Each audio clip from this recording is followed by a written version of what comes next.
പൈസ ഉണ്ടെങ്കിൽ സപ്ലൈകോയ്ക്ക് കൊടുക്കാനുള്ള കോടികൾ നിങ്ങൾ കൊടുക്കണം. ആ കോടികൾ കൊടുത്താൽ മാവേലി സ്റ്റോറിൽ സബ്സിഡി ഐറ്റംസ് വരും. 13 ഐറ്റം. ഒറ്റ മാവേലി സ്റ്റോറിൽ സബ്സിഡി ഐറ്റം ഇല്ല.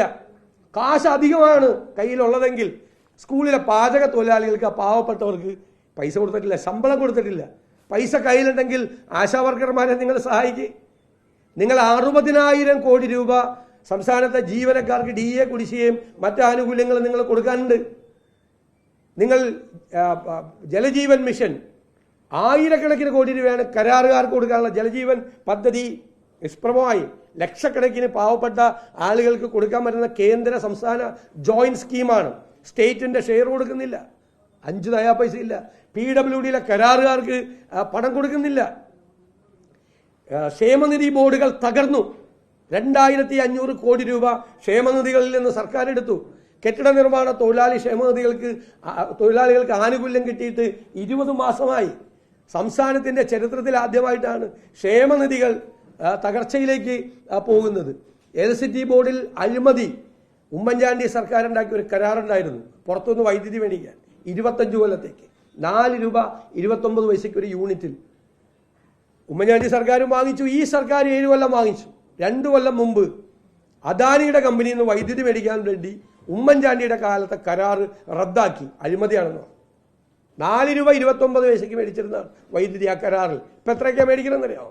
8 രൂപ തൊട്ട് 12 രൂപ വരെ ഒരു യൂണിറ്റ് മേടിക്കുകയാണ്. 4 രൂപ 29 പൈസയ്ക്ക് മേടിച്ചിരുന്ന കരാർ റദ്ദാക്കിയിട്ട് അദാനിയുടെ കമ്പനിയിൽ നിന്ന് വൈദ്യുതി മേടിക്കാൻ 8 രൂപ മുതൽ 12 രൂപ വരെ ചിലവാകും. ഒരു ദിവസത്തെ വൈദ്യുതി ബോർഡിന്റെ നഷ്ടം 20 കോടി രൂപയാണ്. ഈ 2 കൊല്ലമായിട്ട് 45,000 കോടി രൂപയുടെ നഷ്ടമാണ്.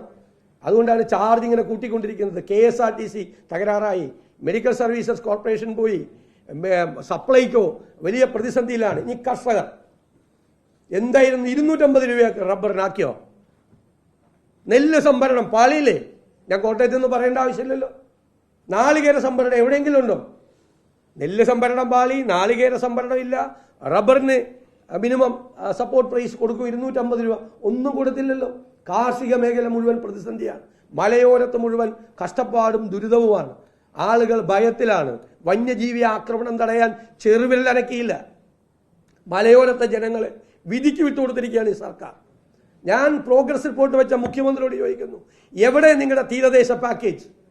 5,000 കോടി രൂപ, 2,000 കോടി രൂപ, വേറൊരു 5,000 കോടി രൂപ, 12,000 കോടി രൂപയുടെ കണ്ട് പാക്കേജ് പ്രഖ്യാപിച്ചു.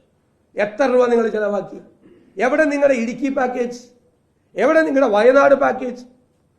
ഈ പാക്കേജുകളെല്ലാം പ്രഖ്യാപിച്ചത് ഒന്നും നടപ്പാക്കിയിട്ടില്ല. ഒരു രംഗത്തും നടപ്പാക്കിയിട്ടില്ല. വിദ്യാഭ്യാസ രംഗത്തും ആരോഗ്യ രംഗത്തും കാർഷിക രംഗത്തും ഉൾപ്പെടെയുള്ള വലിയ പ്രതിസന്ധിയാണ് കേരളത്തിലെ ജനങ്ങൾ നേരിട്ടുകൊണ്ടിരിക്കുന്നത്. രൂക്ഷമായ വിലക്കയറ്റം തടയാനുള്ള മാർക്കറ്റ് ഇന്റർവെൻഷൻ നടത്തേണ്ട സപ്ലൈകോ പോലും ചലിക്കാത്ത സ്ഥിതിയിലേക്ക് ഈ കേരളത്തെ ഇവരെ എത്തിച്ചു കൊടുത്തു എന്നുള്ളതാണ് യാഥാർത്ഥ്യം. എന്നിട്ട് സ്വയം പുകഴ്ത്തൽ പ്രോഗ്രസ് റിപ്പോർട്ട് കൊടുത്ത് ജനങ്ങളെ കബളിപ്പിക്കാൻ പറ്റില്ല. നിങ്ങളുടെ വ്യാജ നിർമ്മിതികൾ, നിങ്ങളുടെ വ്യാജ നറേറ്റീവുകൾ, അതും കേരളത്തിലെ ജനങ്ങളുടെ മനസ്സിൽ തകർന്നു വീഴുന്നതാണ് ഈ 4ാമത്തെ വർഷം കണ്ടുകൊണ്ടിരിക്കുന്നത്.